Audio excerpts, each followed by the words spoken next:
If you were to create a Mount Rushmore of the 1980s, who would you put up there? Let's say we did it in 4 categories: music, cinema, politics, and TV. For my choice, it would be Michael Jackson, Arnold Schwarzenegger, Ronald Reagan, and of course the man of this video, David Hasselhoff. While the first 3 were on grand stages, David was seen on more televisions at home than anyone else in history. And with 2 major shows in his pocket, drawing in millions of viewers as well as his music and stage career, it's no wonder why the Hoff would never leave your line of sight. Through the ups and downs, we see the man, the myth, Germany's golden boy, and a name synonymous with legendary status. This is David Hasselhoff, TV King.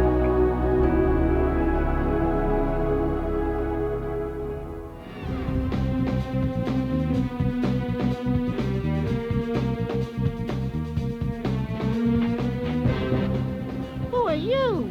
I'm David Hasselhoff. Hooray! Born in 1952 in Baltimore, Maryland, David was the son of Dolores Therese and Vincent Hasselhoff. His mother was of Irish descent, while his father was of German descent. The name Hasselhoff is derived from the German word Hof, which means house or village. David was one of triplets and alternated living in between Baltimore and Florida, as his father was offered a general manager position for a business company. The family would return to Baltimore in the summer to visit his grandparents. With Jacksonville, David and his family also lived in Atlanta, Georgia. It was around this time in 1959 that David got his first taste of the bright lights, as he and his family was cast in a commercial for Texaco, using their Border Collie at the time for a Lassie-inspired commercial. Ironically, the collie was also called Lassie. David loved the process of showbiz. He immediately wanted to do it at an early age. When living in Jacksonville, David took up acting in small plays at the local children's theater. In one recollection, David said that when he had just one line in a production of Rumpelstiltskin, he still came off the stage buzzing. He was confident in front of crowds and continued to stretch his craft on stage when he graduated from Lyons Township High School in 1970 after leaving military school in Chicago, Illinois. After finishing school, David enrolled at Oakland University and graduated with a degree in theater. However, he didn't enjoy the experience. In his autobiography, he says, "But I wasn't ready for this school, where some of the students were tripping on LSD and eating magic mushrooms. Every week an ambulance would roar onto the campus to pick up somebody who had smoked too much dope or was having a bad LSD trip." David managed to acquire roles in plays across different states before getting his first big break in 1975, where he was cast in the long-running TV show The Young and Restless. During his audition, one of the show's creators, Bill Bell, said that because of David's lack of experience with television, he didn't think he could make it through. Also, when at first glance, he was also liking David's appearance to that of Adonis. Nevertheless, David secured the role and replaced a previous popular character on the show, which led him to receive a lot of hate mail from a devoted fan. David was on the show from 1975 to 1982, and in between his time, he obtained film roles in Starcash, a cash-in from the success of Star Wars and Revenge of the Cheerleaders. And with these, he wasn't playing himself, which would become the norm in his later years. But in 1982, David would secure the biggest gig that would make his name synonymous with television: Knight Rider.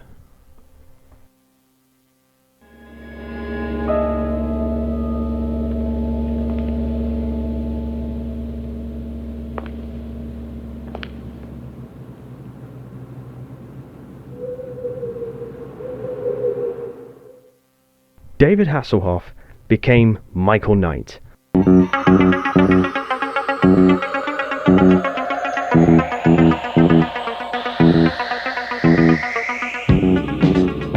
Knight Rider, a shadowy flight into the dangerous world of a man who does not exist.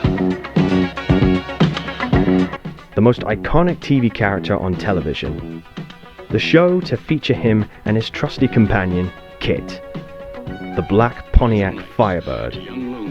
The show took full advantage of the spy genre and all of its traits, creating unbelievable television for 4 years.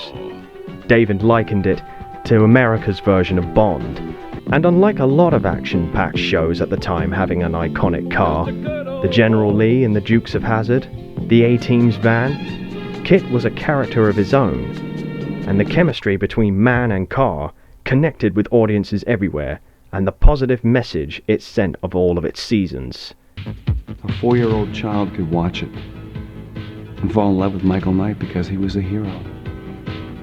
The women could watch it because they loved the car. They loved me when I was 20 years younger. Guys liked it because it was rock and roll, baby. I was Knight Rider, man. I was wearing black and I was hip and I was cool. It was the American James Bond.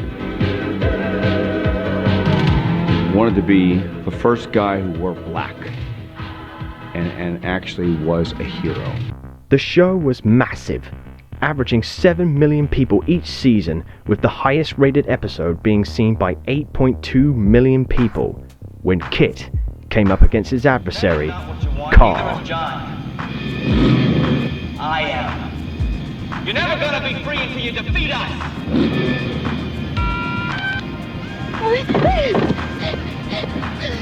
I accept your challenge. That was close.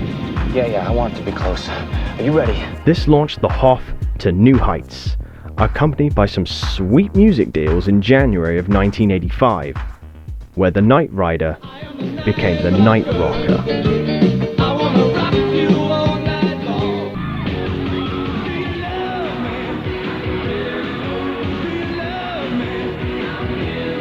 The seed of that album started David's famous connection with Germany and Austria.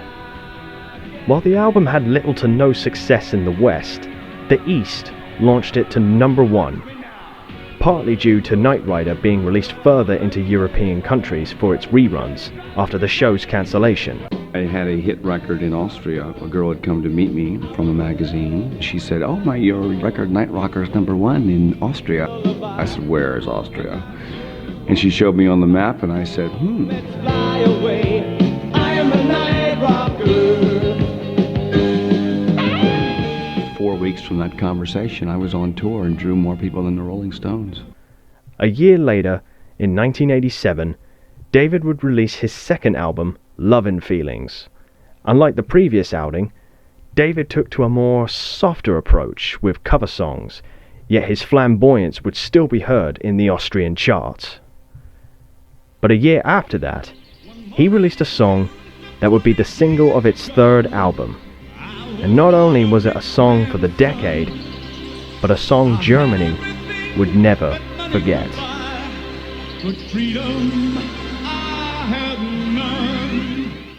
At the time, Germany was split into two, East and West.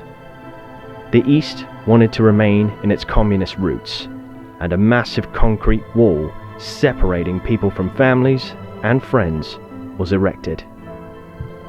By 1989, tensions of the Cold War cooled down, and the wall was set to be demolished, bringing together the two states, and David Hasselhoff would be there to sing the victory. I've been looking for freedom. I've been looking so long. In Germany, looking for freedom, it was #1 for 8 weeks. David Hasselhoff is here. And the Berlin Wall came down, and they chose my song as the national anthem. So in 1989, I sang to 1 million people on the Berlin Wall. With freedom, I have none. I've been looking for freedom. I got 40 gold and platinum records now. The Hoff had reached international heights. East and West knew his name for different reasons. But the West would once again see David on the screens again. And this time, he would become the most watched human being in television history, when he became his distinctive character, Mitch Buchanan, in Baywatch.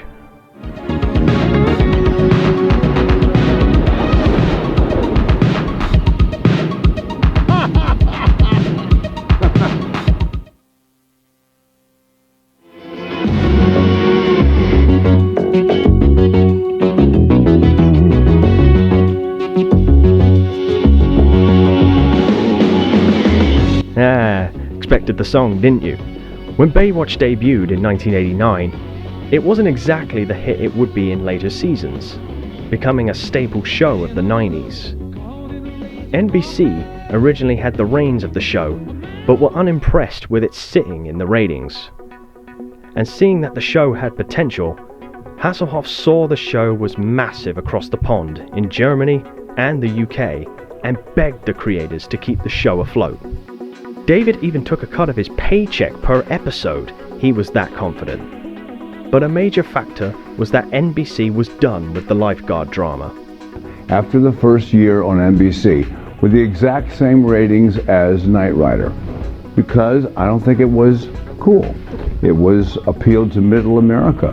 The two that worked on the show, production company Gannett and executive Grant Tinker, were not involved, leaving it up for grabs. No one had taken the bait, and producers were able to finally acquire the show at a rate at the time of $10. We found out that it was so successful in all of Europe that I was approached by a guy named Paul Talbot, who was the owner, sole owner of Fremantle at that point. And Paul came to me and said, look, and the rest of the crew and the rest of the producers, we can sell this show overseas. Hasselhoff is so big overseas with Knight Rider and with Looking for Freedom, we can get half the financing from overseas. Why don't we get half the financing and move it from NBC and put it on a smaller channel, a syndicated channel, a local channel?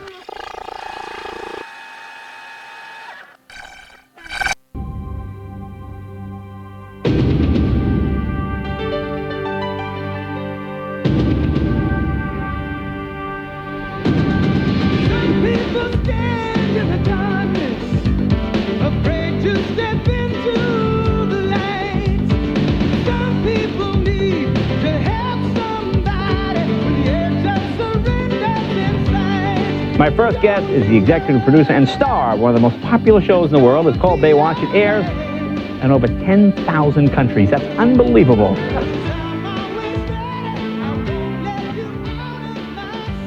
Oh, but I found out that they wanted to censor the show in Ireland.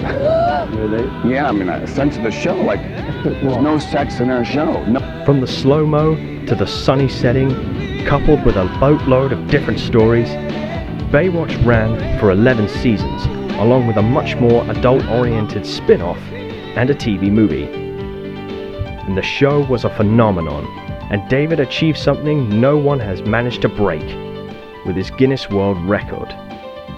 While Baywatch had a hold of David's career throughout most of the 90s, and its first few years into the 2000s, he sporadically made appearances on TV shows, and was even the first actor to portray Nick Fury in a TV film. But it was at this point David's career started to wind down, in terms of scale anyway. What must I do to prove my love to you, David Hasselhoff? I even bought Knight Rider Season 2 just so I could see your rockin' do. The world knew the Hoff, and for a while things seemed to be winding down. While the odd appearance here and there certainly had their impact, it wasn't until he was appointed the 4th judge on America's Got Talent, which got him on weekly TV once again. David even took to the stage again, performing as a star man in Dr. Jekyll and Mr. Hyde, and having a recurring role in Mel Brooks's The Producers. However, in the midst of all of this, David's relationship with his then wife, Pamela Back, and his addiction to alcohol was reaching its tipping point. The pair divorced in 2006, and both obtained custody of one of their twin daughters, David gaining custody of Haley Hasselhoff, and Pamela gaining custody of Taylor Ann. The divorce rocked the TV star, and the results of David's alcoholism would soon be seen by everyone, when his own daughter, Taylor Ann, You promise me? filmed this. You're gonna get alcohol? What? Don't get alcohol. This is a mess.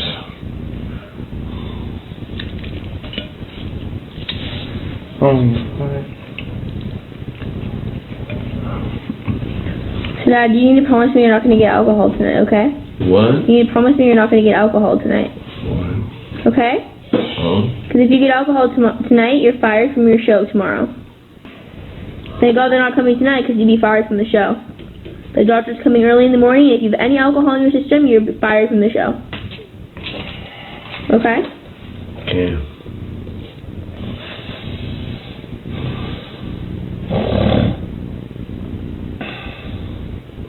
Say you promise right now, Dad.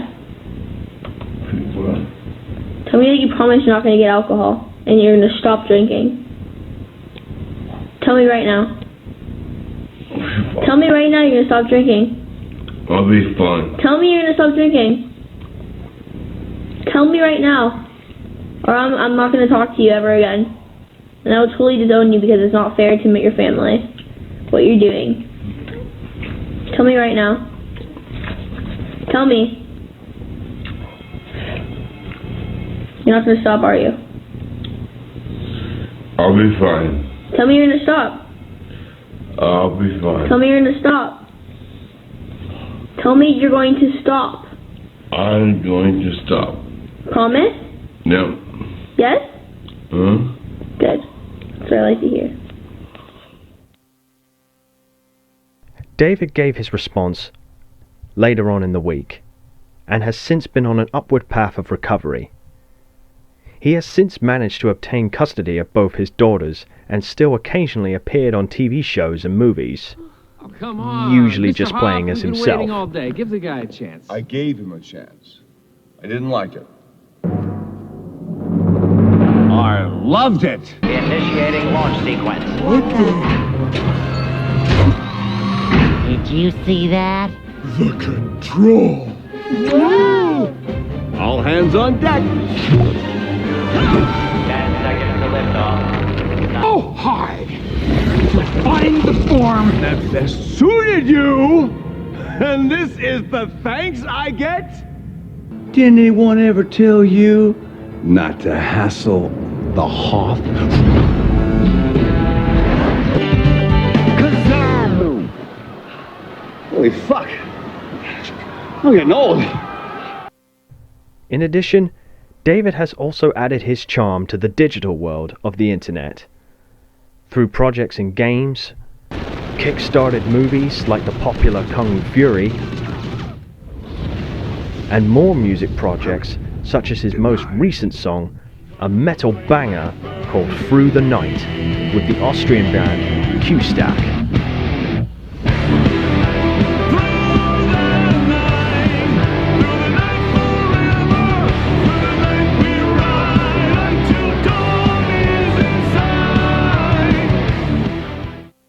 However you look at him, either through TV, movies, or music, you can't say David Hasselhoff hasn't tried to do something new. Something to reinvent himself, whether on stage, on a screen, or in your ears. The Hoff will be known as an icon of the TV screen. A musical marvel, in Germany at least, and a man who left his mark in the decades that made him famous. We're just doing whatever we can. It's just, I'm really, you have to take life, I take life really seriously, but I seriously have fun. And I look for fun. And whatever, wow, that looks like fun, let's do it. And it keeps me young and it keeps me current with the kids. As long as you can stay current with the kids, and as long as you follow their lead, stay young forever.